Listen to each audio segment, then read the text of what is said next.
Nakapabor ang mga gagmay'ng negosyante sa Davao City sa pagdagsang sa tawo nga misalmot sa peace rally sa INC kay halinon kaayo ang ilang tinda. Sama ni Bridget Valencia nga sayo may pwesto sa Dalang Magallanes aron makapaninda. Klase-klaseng pagkaon ang ginabaligya nila Bridget sama sa pastil ug pizza. Kagabi lang talaga kami nakapag-decide na mupesto kami kahit saan kasi sabi nila marami daw pupunta, ganyan-ganyan.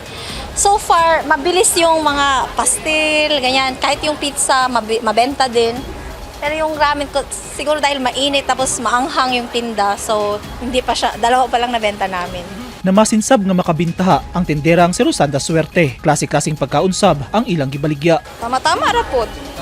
Mainta maurot ni Subala sa mga negosyante, higayon kini alang kanila nga makanegosyo, hilabi na nga gidayo og mga tawo ang syudad. Gilauman sa mga nagtinda og pagkaon, daplin sa kalsada, nga mobintaha gyud ang ilang kita karong adlaw kay alang sab kini sa ilang pamilya.